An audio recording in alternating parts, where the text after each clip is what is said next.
Hello दोस्तों, कैसे हो आप सभी। आज मैं आपके लिए कहानी लेकर आई हूँ पति की प्यारी। सीमा रसोई के दरवाजे से चिपकी खड़ी रही, लेकिन अपने आप में खोए हुए उसके पति महेश ने एक बार भी पीछे मुड़कर नहीं देखा। चुपचाप हाथ में फोन लिए बाहर चला गया। 4 दिन से महेश ने उससे एक शब्द भी नहीं बोला था। वह बालकनी में आ गई, तभी पड़ोस की खिड़की से तेज तेज हंसने की आवाज आ रही थी। मैंने ध्यान से नज़र लगाकर देखा तो उसका पति सूखे टोस्ट चाय में डुबोकर खा रहा था और वह उसकी कमीज के बटन लगा रही थी। मैं सोचने लगी, रूखा सूखा खाकर भी दोनों कितने खुश रहते हैं। सामने मकान में रहने वाली शीला कुछ ज़्यादा सुंदर भी नहीं थी, ना ही कोई खास सलीका था। फिर भी पति पत्नी दोनों में इतना प्यार था। तभी आवाज़ आई, सीमा बहू, दवाई का टाइम हो गया है। सीमा बड़बड़ाने लगी, अब क्यों बुला रही हो? मुझे तुम्हारी वजह से ही पूरा दिन तुम्हारा बेटा मुझ पर चिल्लाता रहता है। ठीक है महेश, तुम इसलिए नाराज हो ना कि मैंने तुम्हारी माँ को टाइम पर दवाई और खाना नहीं दिया।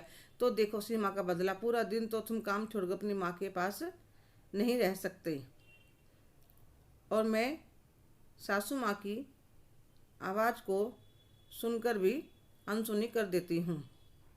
बेवकूफ़ है इसका पति, पूरा दिन इसका करता रहता है। शीला का इतना खुश रहना मुझसे बर्दाश्त नहीं हो रहा था। मैं इतनी सुंदर पढ़ी लिखी, फिर भी मेरा पति मेरी कदर नहीं करता। उसका पति उसे कितना प्यार करता है, ऐसी क्या खास बात है उसमें। थोड़ी देर बाद वह कपड़े सुखाने के लिए छत पर आती है। अचार के साथ रोटी खाकर भी इसके चेहरे पर कितनी चमक रहती है। हमारे घर में इतने पकवान बनते हैं, फिर भी किसी के चेहरे पर खुशी या चमक नहीं होती।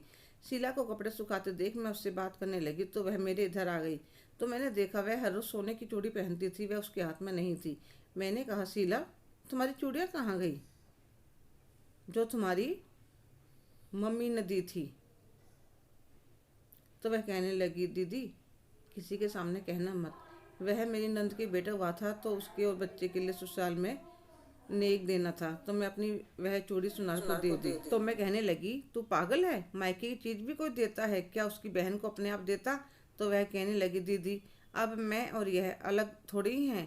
मेरे पति अपनी बेटी की तरह अपनी छोटी बहन को मानते हैं। अगर यह दुखी रहते तो मैं चूड़ी पहनकर क्या करती? उसकी बात सुनकर मैं उसको देखती रह गई। मैंने तो महेश की माँ को कभी अपनी माँ नहीं समझा, हमेशा इनको और उनकी माँ को सुनाती रही। अब मैंने भी सोच लिया कि मैं अपनी गलती में सुधार करूँगी और अपनी सास का ध्यान रखने लगी। धीरे धीरे मैं भी अपने पति की प्यारी बन गई। हेलो दोस्तों, कैसे हो आप सभी। आज की कहानी आपको कैसी लगी कमेंट करके ज़रूर बताइएगा। अगर आप मेरे चैनल पर नए हैं तो लाइक शेयर सब्सक्राइब करना ना भूलें। धन्यवाद।